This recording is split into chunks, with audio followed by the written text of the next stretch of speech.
وأشهد أن لا إله إلا الله وحده لا شريك له وأشهد أن محمدا عبده ورسوله صلى الله عليه وعلى آله وأصحابه وتابعهم أجمعين. Barcha maqtovdanlar, hurmatlovlar, tubanchiliklar Alloh taolaga gina tegishli. Biz anag'ina maqtaymiz, anag'ina yordam so'raymiz, anag'ina yorliqovni yolvoramiz. Nafslarimizning buzuqligidan, g'amallarimizning masharidan biz Alloh taolaga sığınamiz. Kimni Rabbimiz o'zining keng rahmati va marhamati bilan to'g'ri yo'lga ko'ndirsa, uni hech kim adashtirmas. Kimni Rabbimiz o'zining g'adilligi bilan adashtirsa, uni hech kim to'g'ri yo'lga ko'ndirmas. Shahidlik beram, shinliqda Alloh taoladan boshqa hech bir ibodat qilinirga loyiqli zot yo'q. Yolg'iz ul, aning tengdoshi yo'q. Ham shahidlik beram Muhammad sallallohu alayhi va sallam Alloh taolaning quli ham elchisi ekanligini, aning ahli bayti, sahabalarga, tabiinlarga ham to'g'ri yo'ldan boruvchi barcha mu'min musulmonlarga Allohning salami, rahmati va barakati bo'lsa edi. Qalb, yurak so'zining ma'nosi Arab tili yanından qaraganda aning ikinchi bir ma'nosi aylanu, o'zgaru deganni anglatadi. Shundan da kishi yuragi ko'p vaqtda o'zining holatini tanimaslik etib o'zgarta oladi. Yurakning o'zgaruvi to'g'risida Alloh elchisi sallallohu alayhi va sallamning da hadislari bor. Shular hisobidan Payg'ambarimiz sallallohu alayhi va sallam aytdi: "Fawallahillazi la ilaha g'ayruhu inna ahadakum la ya'malu bi'amali ahli al-jannati hatta ma yakuna baynahu wa baynaha illa ziraghun fayasbiqu alayhi al-kitabu fay'amalu bi'amali ahli an-nari fayadkhuluha." Alloh elchisi sallallohu alayhi va sallam aytdi: Alloh taoladan boshqa, ondan boshqa hech bir ibodat qilinirga loyiqli zot bo'lmagan Alloh bilan ant etam. Durustlikda sizning birarigiz umr bo'yi jannat ahli amallarini qilirga mumkin. Hatto aning bilan jannat orasida bir tirsak ora qolganchidir, ya'ni o'limi yaqinlashgancha. So'ngidan Alloh taolo taqdirga yozgani ustun shigar, ham banda jahannam ahllari amallarini qila boshlar, ham jahannamga kirardi. وَإِنَّ أَحَدَكُمْ لَيَعْمَلُ بِعَمَلِ أَهْلِ النَّارِ حَتَّى مَا يَكُونَ بَيْنَهُ وَبَيْنَهَا إِلَّا ذِرَاعٌ فَيَسْبِقُ عَلَيْهِ الْكِتَابُ فَيَعْمَلُ بِعَمَلِ أَهْلِ الْجَنَّةِ فَيَدْخُلُهَا. Ham shulay bo'larga mumkin, sizning birigiz umr bo'yi jahannam amallari qilardi, jahannam ahli amallarini qilar. Hatto aning bilan jahannam orasida bir tirsak qolgancha, ya'ni o'limi yaqinlashib bitgancha, ham Alloh taolo yozgani ustun shigar, ham kishi musulmon bo'lib, ya'ni islom dinini qabul etib, iymon qabul etib, jannat ahllari amalini qila boshlar, ham jannatga kirardi. Shunga da Alloh elchisi sallallohu alayhi va sallam yishqina ya muqallibal qulub sabbit qalbi ala dinik deb duo qilgan. Ey yuraklarning holatini o'zgartuvchi, yuragimni diningda niqlasang edi deb. Islom tarixida kishilarning mushrik bo'lib, so'ngidan islom dinini qabul etgan uchroqlari bek ko'p saqlangan. Qay bir sahabalar, misol uchun Umayr ibn Wahib, Sumama ibn Asal, Umar ibn al-Hattab turli vaqtda Alloh elchisi sallallohu alayhi va sallamni o'tirga deb qaror qilgan bo'lalar. Lekin Allohning rahmati bilan ularning yuragina iymon nuri kira, ham ular din yo'lida umrlari bitgancha tirishalar, ham Allohning rahmatine erishalar. Bugungi xutbamizda mening shunday kishilarning birisi bo'lgan Umayr ibn Wahibning islomni qabul etu tarixini silab o'tasim keladi. Badr sug'ushi musulmonlar bilan mushriklar orasida bo'lgan birinchi eng zo'r sug'ushlar. Bu sug'ushda musulmonlar oz sonli bo'lsalar-da, Alloh taolaning yordami bilan mushriklarni jing'alar. Ham shu sug'ushda Umayr ibn Wahibda qatnasha. Ol mushriklar yanında sug'usha. Bu sug'ushdan ul isan qayta, lekin musulmonlar qo'lida aning uli asirlikka ilaga.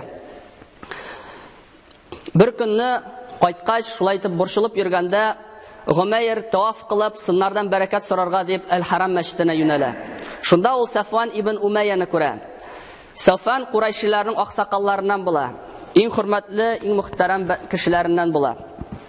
Safvan bilan alar salam berishalar, ham Safvan ayta: "Ayda Umayr o'tir yanima, сөйләшеп бит вакыт үтәде. Ягъни буларның күңелләренә шул кадәр кайгы кергән була, шул кадәр борчу кергән була, алар өчен вакыт туктап калгандай була. Алар инде вакытны ничек тә булса үткәрергә дип бер-берсе белән сөйләшергә ниятлиләр. Гомейр Сафан янына утыра. Ике ир Бәдрдә булган вакыйгаларны, Мәккәлеләргә килгән зур кайгыны җиңелү турында сөйләшәләр. Һәм Мөхәммәд алейһиссалам кулына эләккән әсирләрне саныйлар. Бу сугышта үтерелгән Абу Джахл, Гутба ибн Рабига, Шайба ибн Рабига кебек мөшрикләрнең аксакалларыннан булган бәндәләрне искә төшереп, кайгырып, күрсенеп утыралар. Соңыннан Сафан авыр итеп сулый һәм күрсенеп әйтеп куя: "Аллаһ белән ант итәм, алар үлгәннән соң тормышның бер хәерлелеге калмады" ди. Ягъни Мәккәлеләргә бу шул кадәр тәэсир итә, аларның инде алга таба яшәсе дә килми.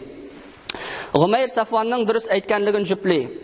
Бераз торганнан соң әйтеп куя: "Кәгъбәнең Раббысы белән ант итәм. Әгәр дә минем түлисе бурычларым, миннән соң ачтан үләр дип курыкмаган гаиләм булмаса, мин Мөхәммәдкә барып аны үтерер идем.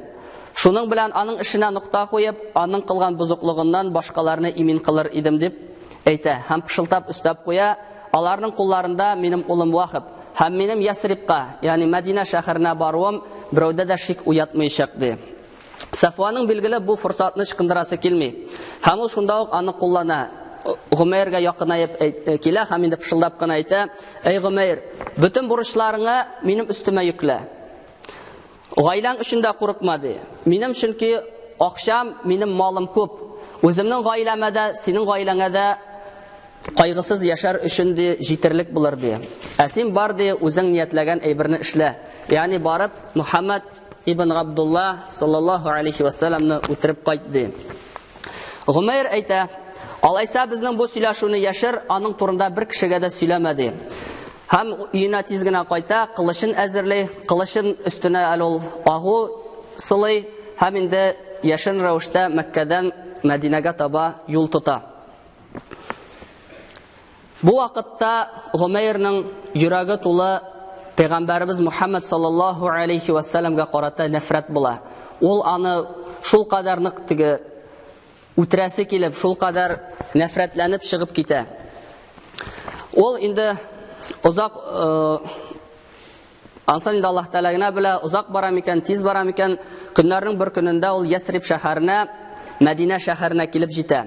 Бу вакытта мәчет тирәсендә Гомар ибн аль-Хаттаб радиллаһу анһу кайбер сахабалар белән Бәдрдә булган хәлләрне искә төшереп утыра. Алар Аллаһ Тәгаләнең ярдәме турында сөйләшеп, Аллаһ Тәгаләне бөекләп, зикр итеп утырган булалар. Һәм шул вакыт Гомар ибн аль-Хаттаб Гомейр ибн Вахибны кылыч аскан кие атыннан төшеп мәчеткә юнәлгәнен күрә.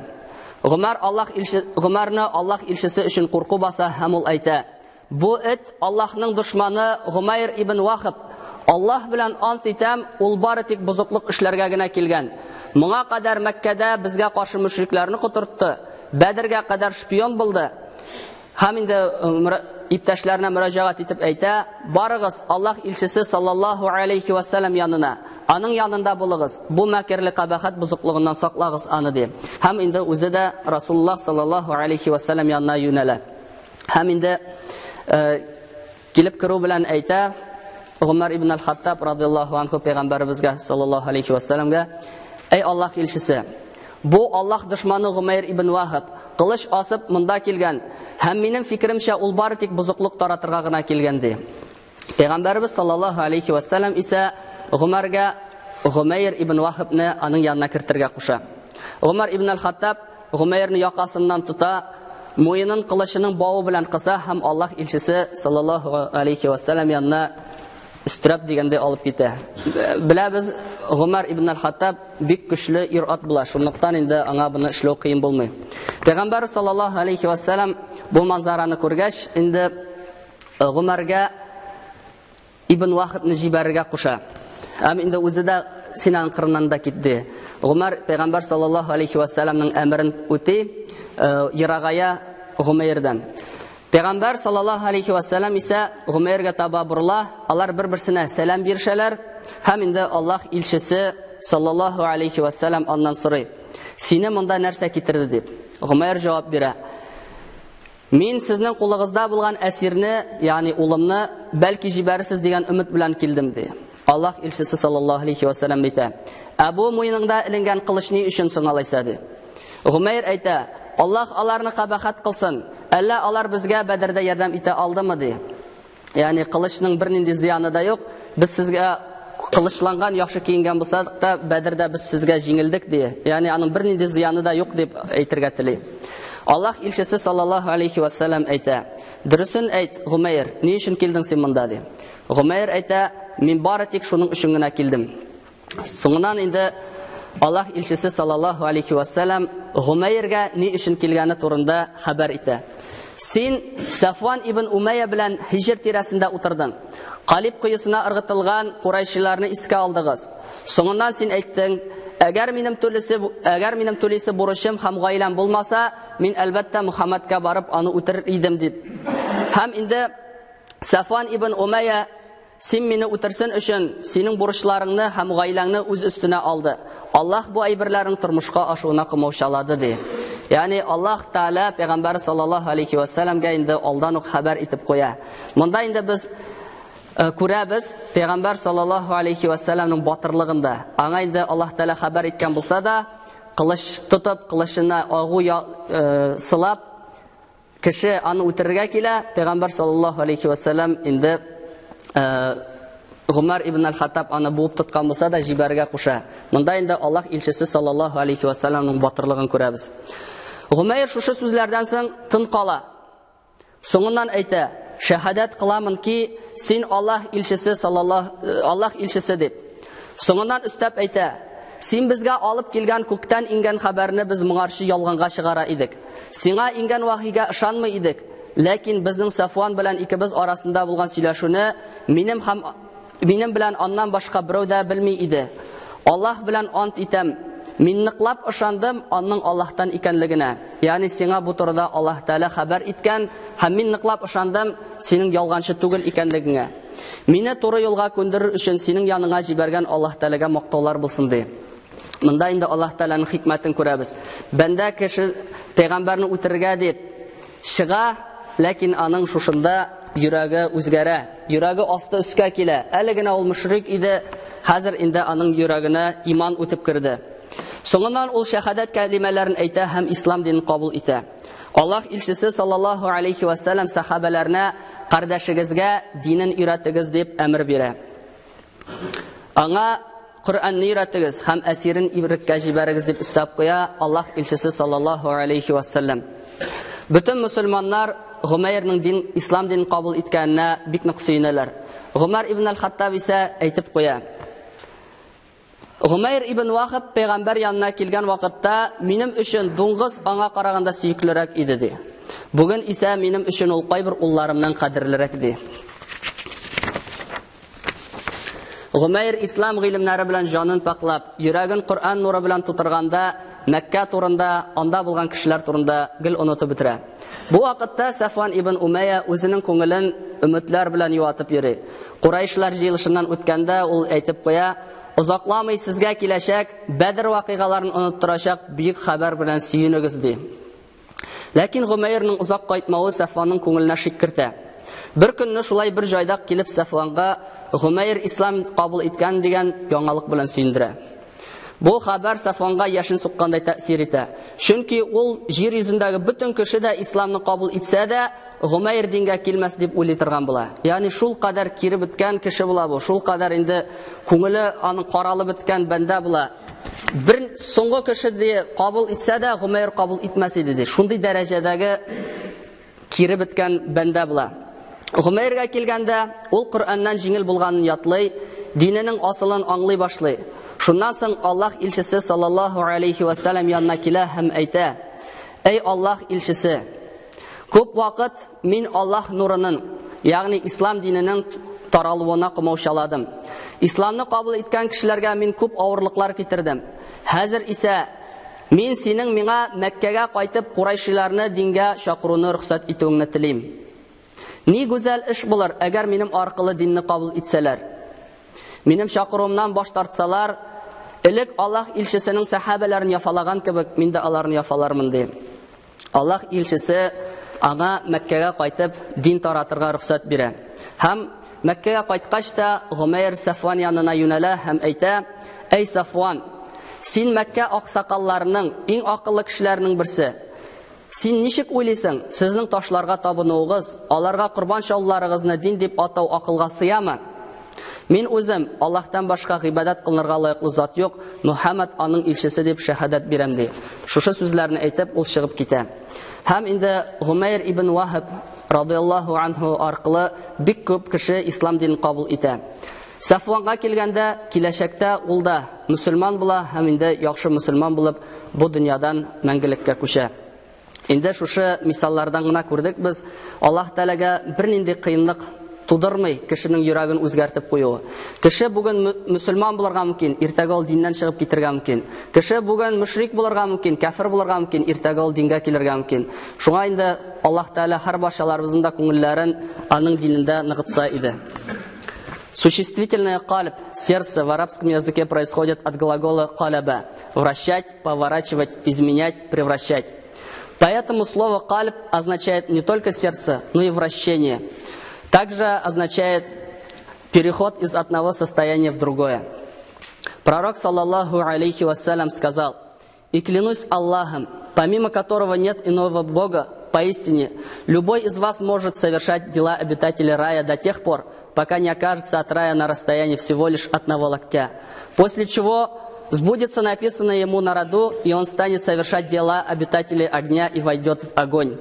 И поистине, любой из вас может совершать дела обитателей огня до тех пор, пока не окажется от огня на расстоянии всего лишь одного локтя, после чего сбудется написанное ему на роду, и он станет совершать дела обитателей рая и попадет в рай». В истории ислама есть много случаев, когда человек сначала был атеистом, безбожником, потом, по милости Аллаха Тааля, принимал ислам. Среди них Сумама ибн Асаль, Гумайр ибн Вахаб, Гумар ибн Аль-Хаттаб и другие. Их сердца меняли свое состояние. Сначала они испытывали ненависть к пророку, саллаллаху алейхи вассалям, и к его призыву. Они были готовы убить пророка, саллаллаху алейхи вассалям, но потом они принимали ислам и трудились, не жалея себя, не покладая сил во благо религии. Завершить проповедь хочу я словами с мольбами к Всевышнему, Субханаху ва Тааля, помимо которого нет божества достойного поклонения, как обращался к нему его любимец, его раб, его посланник Мухаммад, саллаллаху алейхи вассалям: «Я мукаллибаль кулуб, саббит кулубана аля диник». О изменяющий состояние сердец, укрепи сердца наши в твоей религии. Ва акулу каули хаза, ва астагфируллаха ли, ва лакум, ва лисаири джамаати муслимин, иннаху хувал гафурур рахим. Ассамиу дуа.